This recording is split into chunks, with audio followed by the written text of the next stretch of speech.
मारुति,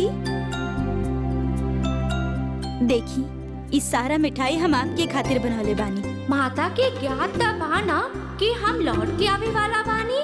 हमके तो ऐसा लग रहल बा कि वो 7-8 वर्ष के भोजन बांध के दे रहल बानी हमके। और अब ध्यान से सुनी, ये तिल के लड्डू बा, ये अधिक दिन तक चली ना। जामवन जी, आप न इनका मारुति के पहले ही खिला दे। खिला दे? हम का बच्चा बानी जे हम स्वयं ना खा सके नी? और ये बेसन के लड्डू बा, और ऊ पोटली में कुछ और लड्डू बा जे आपातकालीन स्थिति के खातिर बा। उचित बा? जी माता।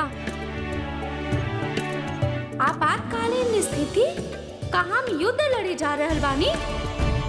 माता, ऐसे तो रात्रि हो जाई, फिर हमके ये बैठ के लड्डू खाए के पड़ी। दिहल अनुमति वापस भी लिहल जा सकेला मारुति। पहुंचब अयोध्या।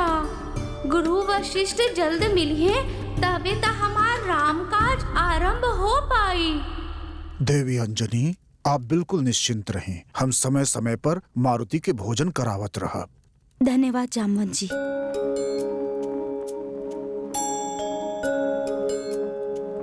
कल से हमनी के शरीर भले ही सुमेरु में रहे, परंतु हमनी के मन ओइजे अयोध्या में पड़ल रही।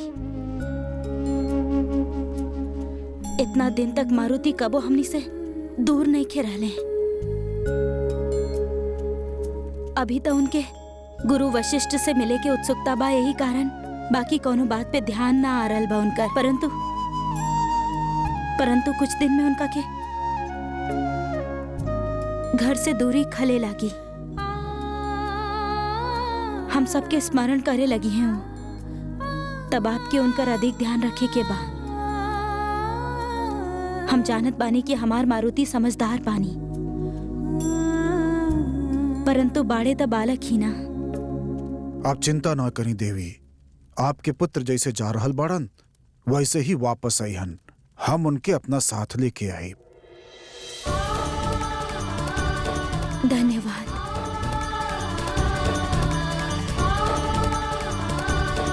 यात्रा के सारा नियम के ध्यान रखब। हाँ, जहाँ भी जाए के होखी आपन व्यवस्था के साथ ही लेके जाए।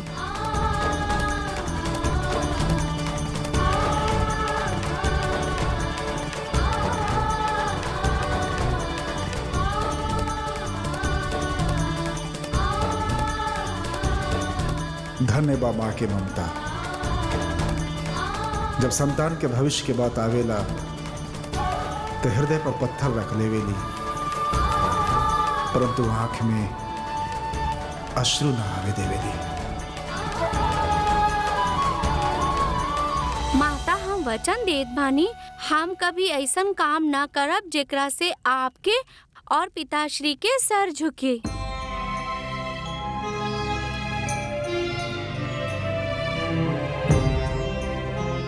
एले पुत्र,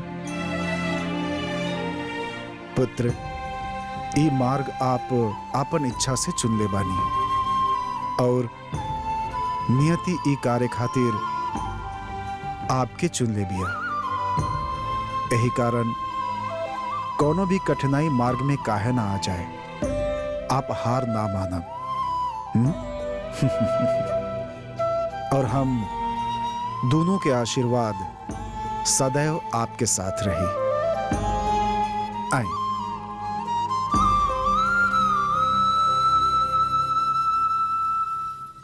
त चली जामवन काका। हम तैयार बानी मारुति।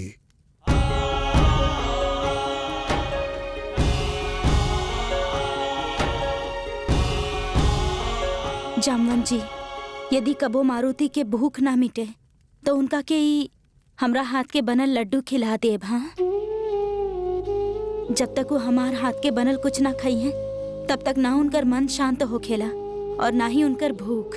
जी देवी, आप बिल्कुल निश्चिंत रहें।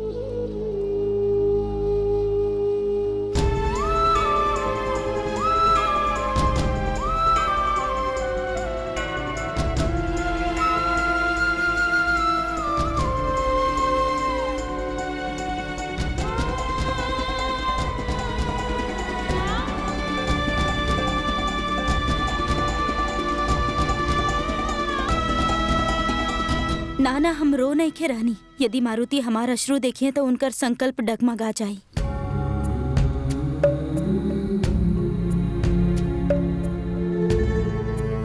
पुत्र की इच्छा पूर्ण करे हेतु वज्र के समान कठोर हो जानी आप, और वही पुत्र के वियोग में लाख की तरह पिघल जाली।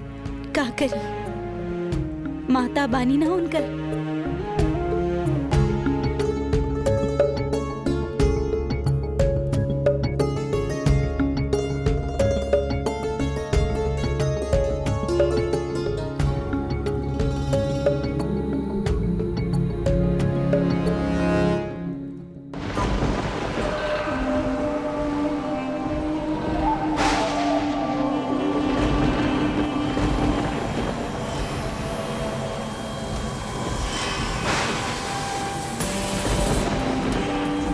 छाया की करबा।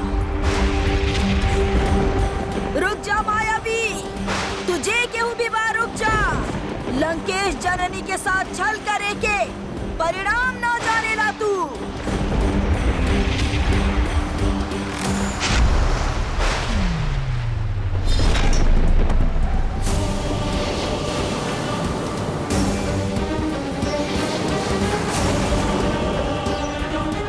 तो केहू वानर के छाया बा।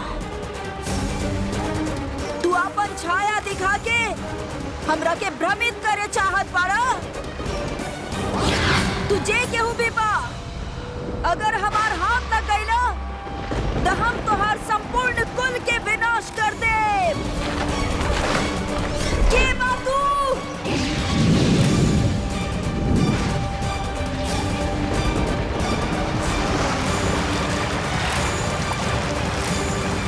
अग्नि? हमार लंका में अग्नि के लगैलस? ना हो सकेला, ना हो सकेला। लंका के विनाश ना हो सकेला। हमार लंका ए तरह से जल ना सकेला। ये ना हो सकेला। राजमाता, का भइल आपके? लंका सुरक्षित बा।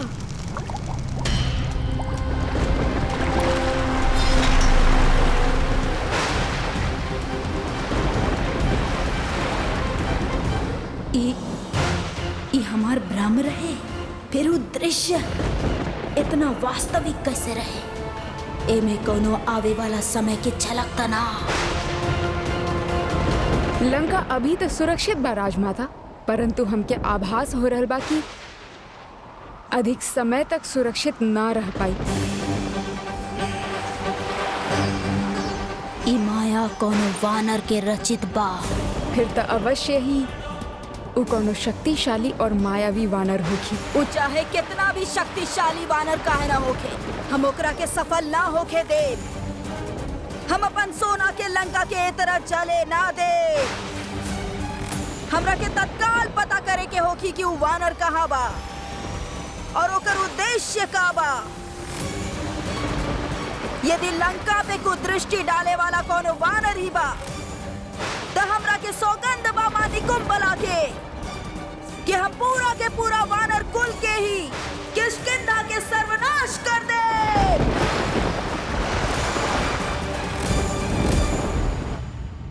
चले हनुमान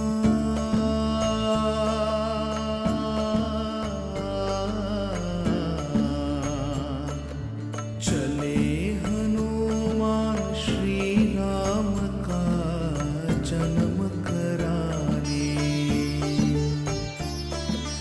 अपने आराध्य को अवतरित कराने।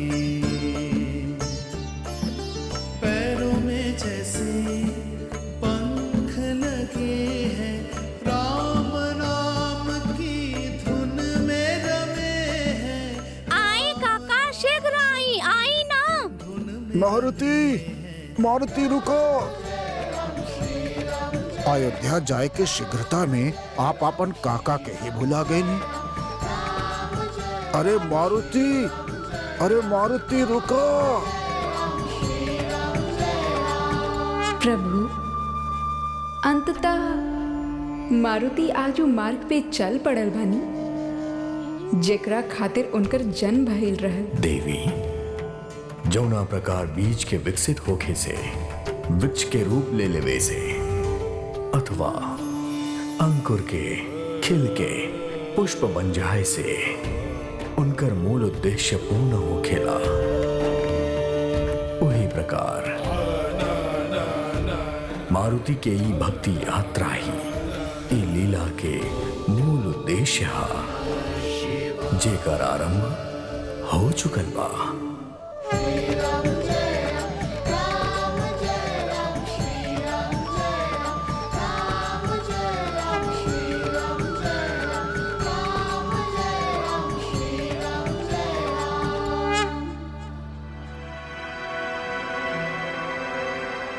अरे ई का मारुति की थाली काहे ना लगेलू और मारुति कहाँ बाड़े आइले ना अभी तक? अंजनी, पुत्र मारुति तो अयोध्या जा चुकल बाड़न। सुरीली, महारानी खातिर भोजन के थाल लगा दा।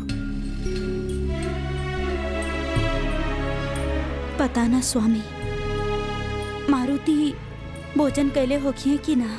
देवी, हमनी के पुत्र सब कुछ भुला सकेलन, लेकिन भोजन करल कदा पीने के भुला सकेलन। एक भूख ही तब हा जेकरा के पराजित ना कर सकेलन।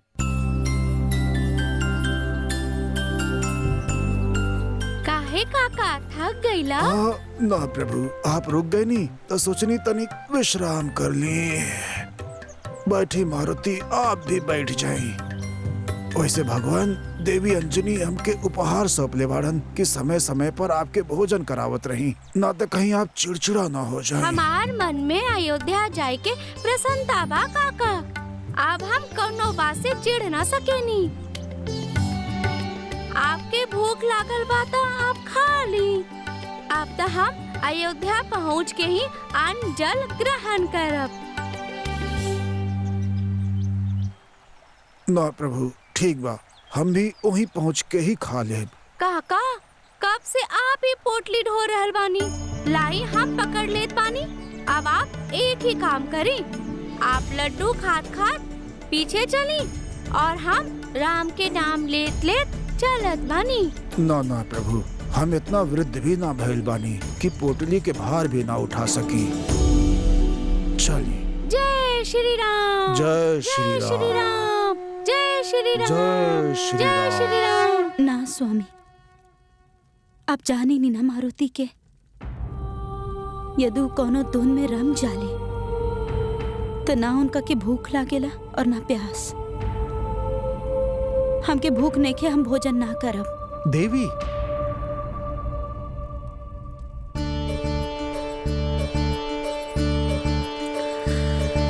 जय राम जय राम जय श्री राम, जय राम जय राम जय श्री राम, जय राम जय राम जय श्री राम, जय राम जय राम जय श्री राम।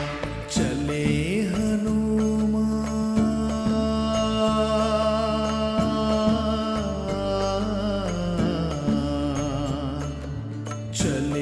हनुमान श्री राम का जन्म कराने, अपने आराध्य को अवतरित कराने। पैरों में जैसे पंख लगे हैं, राम नाम की धुन में रमे हैं, राम नाम की धुन में रमे हैं। चले हनुमान श्री राम का जन्म कराने।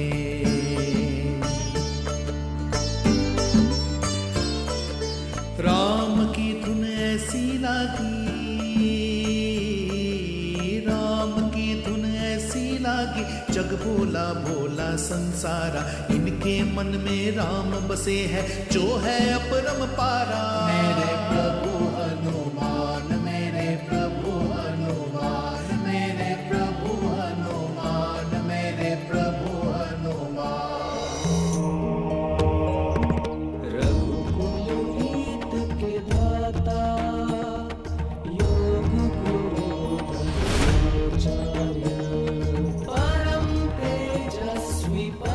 का भइल स्वामी, कौन विचार में खोल बानी। ये प्रतिकूल समस्या में हमके आशा के एगो किरण दिखाई दे रहल बा देवी अरुधवंती। ओ का बा स्वामी? आज हमके दिव्य शक्ति के आभास भइल। एगो ईश्वरीय ध्वनि सुनाई देहल हमके। ध्वनि? कैसन ध्वनि? हम भले ही भाव के शब्द में वर्णित ना कर पाई, किंतु आपके ओकर अनुभव अवश्य करा सकीले। लाई दी अपन हाथ।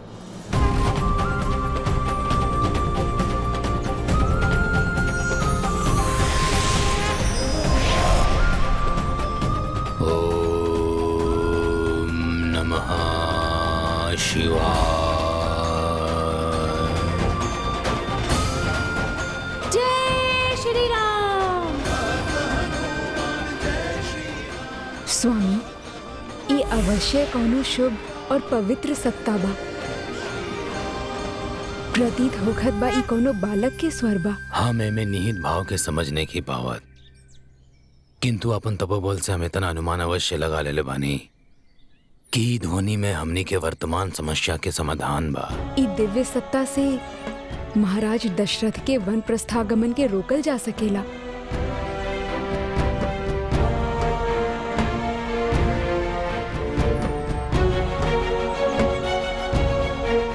देवी, कल तो आप कहत रहने की सूखा पौधा के स्थान पे नया पौधा लगावे के होगी, और आज यही सूखा पौधा के पुनः पानी चढ़ा रहल बानी। काहे? तनिक ध्यान से देखी स्वामी।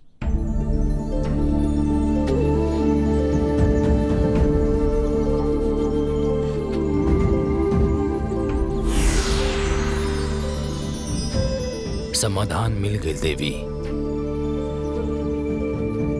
एक छोट सा नया पत्ती के देख के आपके मन में आशा जाग गई। ये पौधा बच सकेला वही खातिर, काहे कि जीवन के प्रति चाह उत्पन्न करे खातिर आशा के एगो किरण ही पर्याप्त बा। एकर हमनी के समस्या से का संबंध बा? महाराज दशरथ के मन में संतान प्राप्ति के तीव्र इच्छा उत्पन्न करे के होगी, तबे उनके हृदय से वैराग समाप्त होगी और अयोध्या के प्राप्त होगी होकर उत्तराधिकारी। आपके पांडित्य धन्य बा स्वामी। सर्वप्रथम हमके अपन योग्य बल के द्वारा ही जाने के होके कि के बाई दिव्य बालक जेकर स्वर हम सुननी, और का बाई पवित्र ध्वनि के यथार्थ।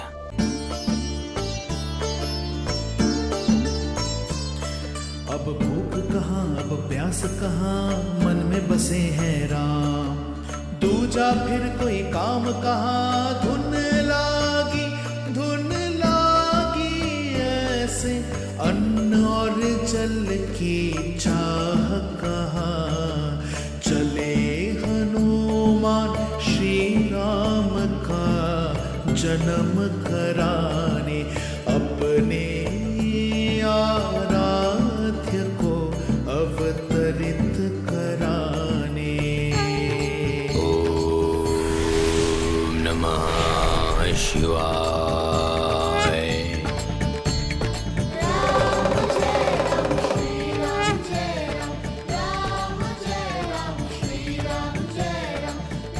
ईता एक से अधिक स्वर बा।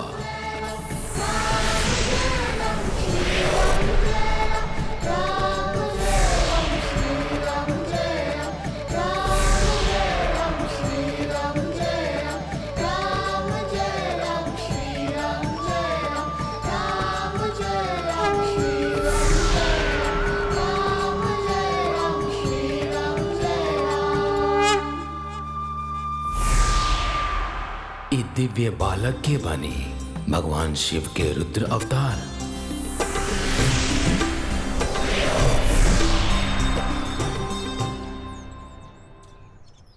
वो आ रहल बानी देवी अरुंधति, वो आ रहल बानी, वो आ रहल बानी। के आ रहल बानी स्वामी? ओ जिनके अवतरण से अयोध्या के संकट समाप्त होके वाला बा। आप देख ले उनके। ओम रुद्रमूर्ताय नमः। हम अपन योग दृष्टि से दर्शन कैनी उनका शिव के रुद्र अवतार के भाल रूप के। रुद्र अवतार?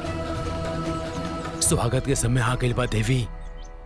अयोध्या के भाग्य बदले वाला बा।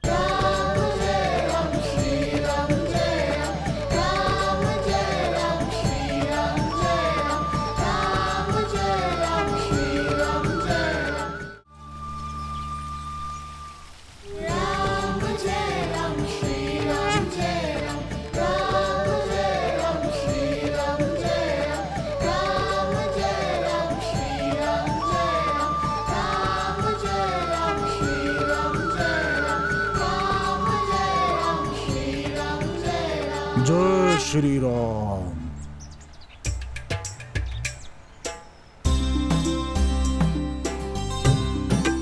ऐसे का देख रहल बानी काका?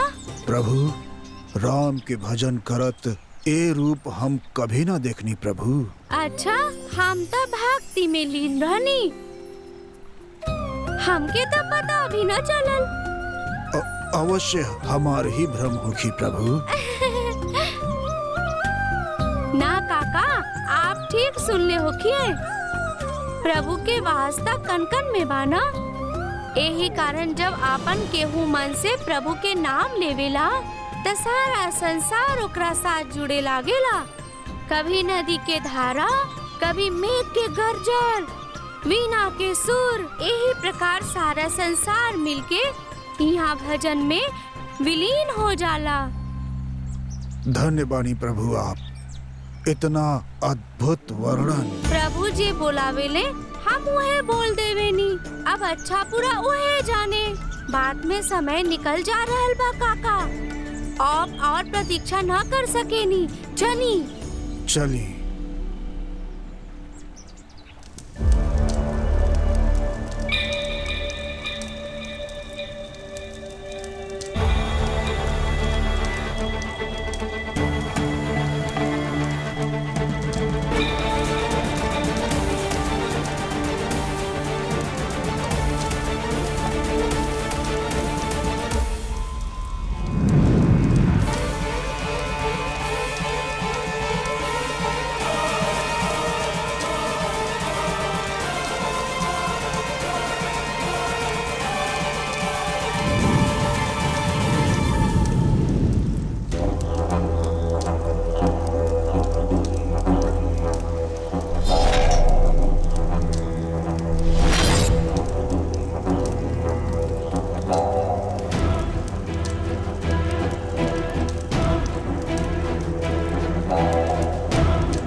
मत छुआ हमरा के, दूर हटा।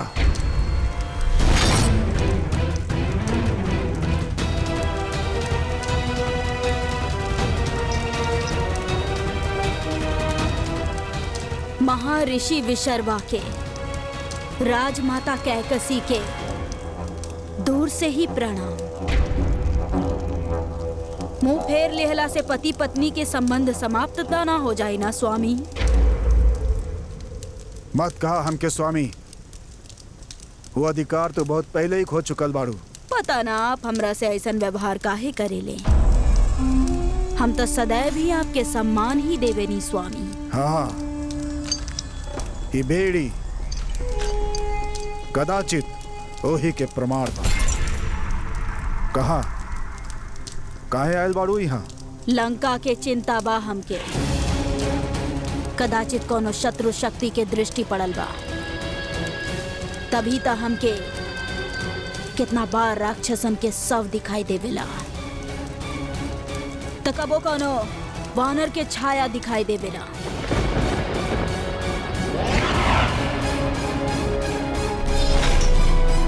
तो कबो लंका जलत दिखाई देवेला। अंततः उस समय आ ही गए। कवन? वह समय जब तुहार पुत्र के पाप के कलश भर जाए। वह समय जब तुहार सोने के लंका जल के भस्म हो जाए। काहे कि हमारी ईश्वर सब देख रहल बा। सावधान! कहीं ऐसा ना हो कि आपके विषैली जीभ आज आपके अंत के कारण बन जाए स्वामी। अगर आपके ईश्वर पे इतना ही भरोसा बा तो बतावत काहे नहीं खा कि वो वानर के बा? वो पत्थर पे लिखल वो के कर माया बा? यदि आपके ईश्वर हमार पुत्र लंकेश से अधिक शक्तिशाली बा तब फिर ये भाई कैसन? और के बहु धर्म योद्धा जे छुप के प्रहार कर रहल बा? सत्य काहे नहीं के बतावत स्वामी? हमार ईश्वर के कोनो तुलना नहीं खे और ना ही ओकर दूत छुप के प्रहार करेला। यदि सत्य सुनल चाहताड़ू तो सुना, जौना दिन संसार में नर और वानर के मिलन होखी, वही दिन से राक्षसन के विनाश लीला आरंभ हो जाए। नर और वानर मिल के करिहन लंका के सर्वनाश।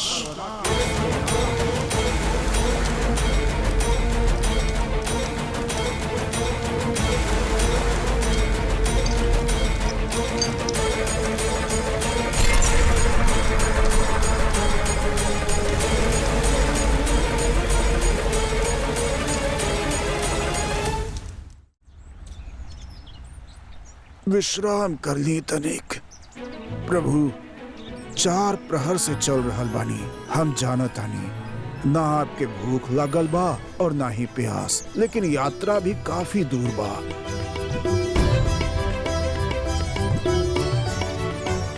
प्रभु के ध्यान कहीं और बा। प्रभु आपके ही मन हंसी के कारण जान सकीले। कहीं काका अयोध्या की बात सोच सोच के मन प्रसन्न हो रहल बा। आपके का लागत बा कैसन हो कि हमार प्रभु के नगरी? भगवान, हमके तो ऐसा आभास हो रहल बा कि प्रभु के नगरी बैकुंठ जैसन होखी। अच्छा काका, हमनी तो चलत जा रहल बानी। हमनी के ये कैसे पता चली कि हमनी अयोध्या पहुँचनी कि ना? प्रभु, हम प्रभु के नाम लेत लेत चली ले, हमनी प्रभु के धाम पहुँच जाए। अति उत्तम काका, अति उत्तम। जय श्री राम, जय श्री राम, जय श्री राम, जय श्री राम। ए बात से स्पष्ट बा कि वो दुष्ट मायावी वानर ही बा जेकर छाया आप देखते रहनी राजमाता। हमरा के तत्काल उ वानर के खोज करे के होखी। कहाँ बानी हमार भ्राता सुबाहु और मारीच? अरे का कर रहल बानी भ्राता? अभी युद्ध भूमि में ई सिंह मार कला काम ना आई। अरे छोड़ी पीछे हटी। अब भ्राता सुबाहु, हम यही कला से संतोष पाने तक का करी? युद्ध भूमि में ई कला, ई सिंह मार कला काम ना आई। कभी शत्रु पक्ष से सामना हो गई ता हम ना आई बचावे। यही खातिर बार बार कह रहल बानी कि समय रहत ई शस्त्र कला सीख ली। आई। अरे कहाँ लुप्त हो गई ले? भ्राता मारीच, अरे का कर रहल बानी आप? कभी सिंह मार रहल बानी, कभी माया के प्रयोग कर रहल बानी। आपके पता बा युद्ध भूमि में सब वर्जित बा। अब भ्राता, हमार कला यह बा तो हम यही का प्रयोग करब ना युद्ध में। अरे आपके ज्ञान बा कि आपके कला के देवता के आपसे कहीं अधिक और अति अति उत्तम ज्ञान बा। जानत बानी आप? का होगी? मारल जाइए आप।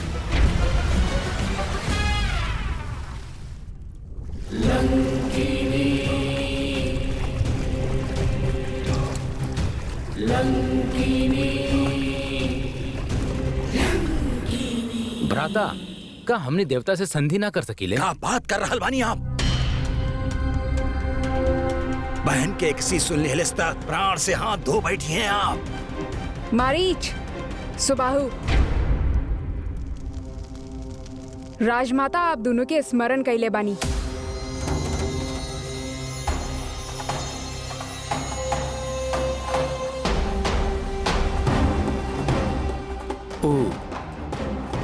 कोनो विशेष कार्य? पहले कोनो मायावी वानर की छाया पड़ल लंका के धरती पे।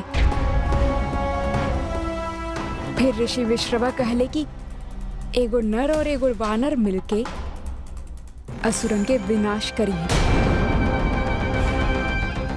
यही बात से चिंतित बानी राजमाता, यही खातिर आप दोनों के स्मरण कैले बानी।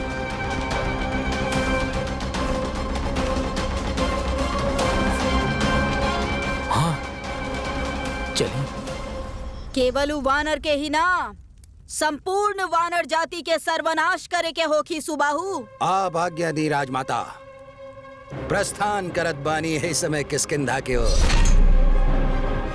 परंतु भ्राता मारीच, कुछ कहे के चाहे नहीं आप? हम तो केवल इतना कहल चाहत रहे कि कहीं यू बानर राजा बाली तो नहीं खाए।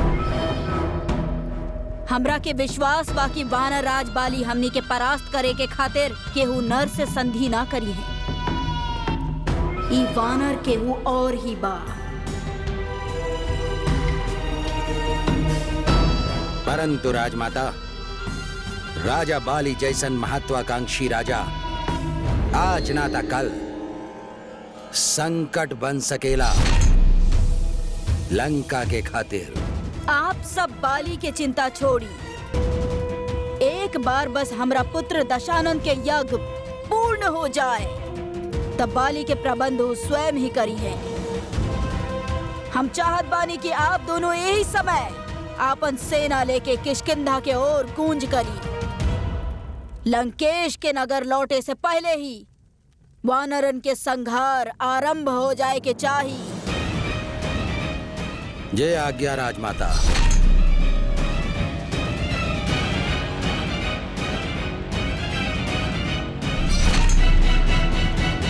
जय श्री राम, जय श्री राम, जय श्री राम। जय श्री राम।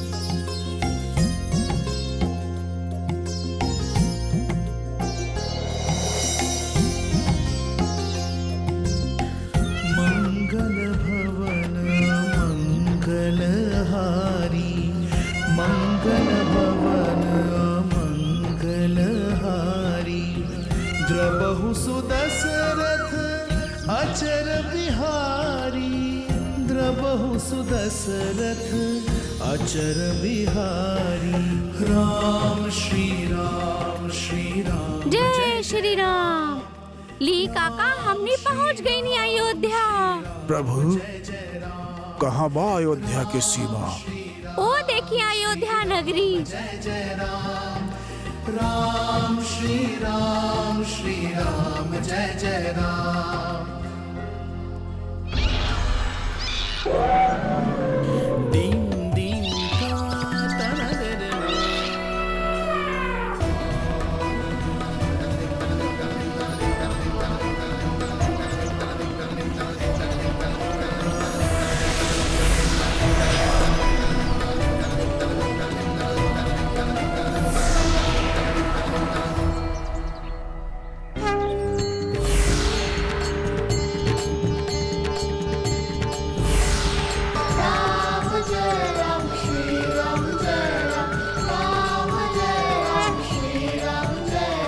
अर्थात रुद्र अवतार अयोध्या आ गई बानी। देवी अरुंधति बाहर आई, बाहर आई देवी।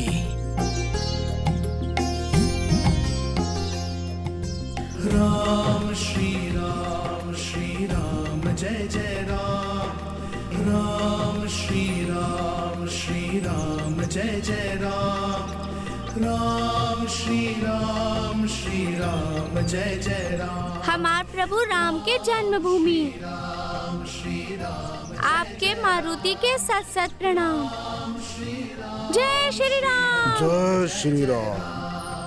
अयोध्या में आपके स्वागत बा।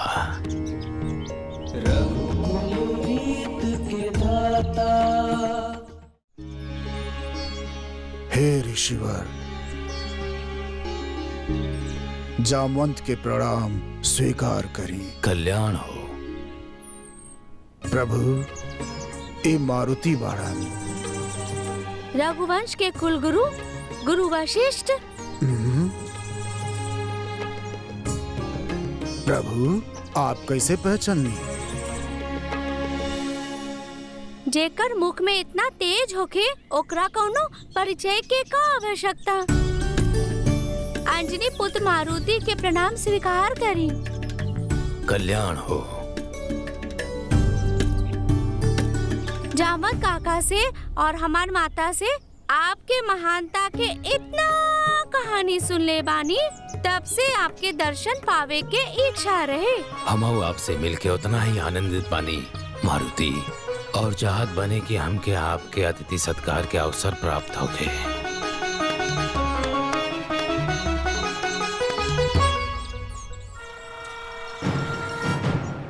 चारों तरफ फैल जा और अपना अपना लक्ष्य के साधा। जीवित ना बचे के चाहिए एक भी बानर। जा। भ्राता देखी ना, अरे देखी कितना भोला भाला सीधा साधा बानर ई कहाँ हमने राक्षस से युद्ध करी है। हमके नहीं ख्याल लागत कि ए में से एक भी बानर लंका पे कुदृष्टि डाल सकेगा। आई राजमाता के चल के कह देवल जाओ कि वो मायावी बानर हमनी के मिलबे ना कइल। चली। आत्महत्या करे के इच्छा जाग रहल बा मन में। आप चाहत बानी कि राजमाता दशानन यज्ञ के बेदी पे हम दोनों के बलि चढ़ा दें। आपके वो करें के बाद जेमा आपके रुचि बा। अर्थात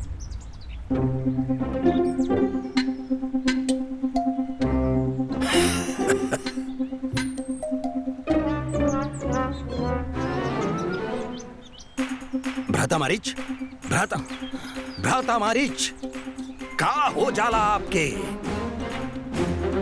एक रस अच्छा होगी कि राजमाता हमनी के बलि चढ़ा देती। आपके जैसन कहल जाए आप वैसन करी। पता ना कहां से राक्षस योनि में जन्म ले ले। जब एक भ्राता ही भ्राता के शत्रु होके ना, तो फिर के बचाई। बहुत गर्व रहे ना हमके आपन मायावी विद्या पर, के पता रहे कि ई विद्या ही हमार मृत्यु के कारण बनी।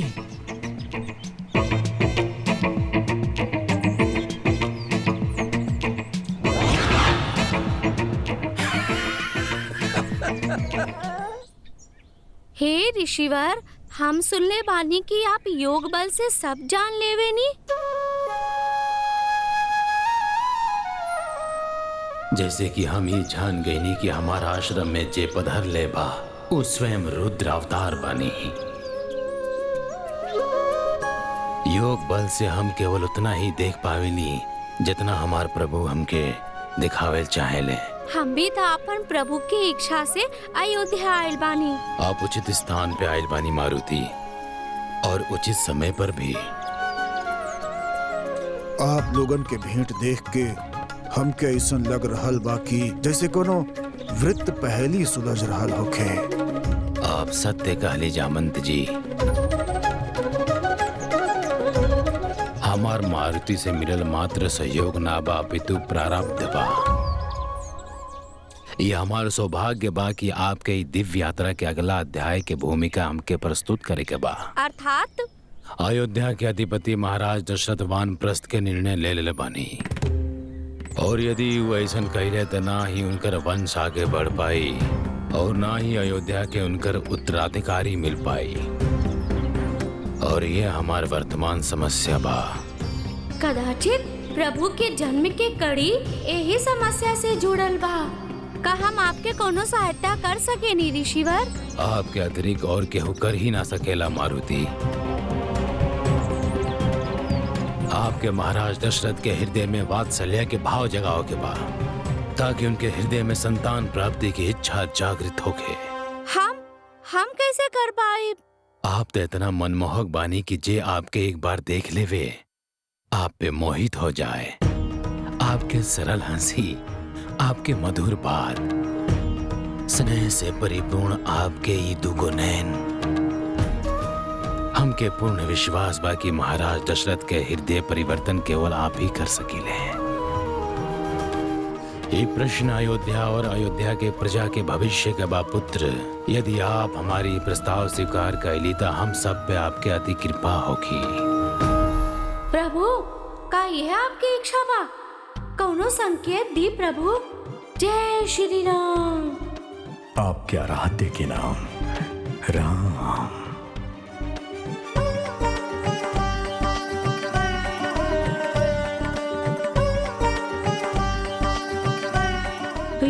के सातों सुर अर्थात जे संतान के प्राप्त करे की इच्छा हमके महाराज दशरथ के मन में जगावे के बा वो हमार प्रभु श्री राम बानी।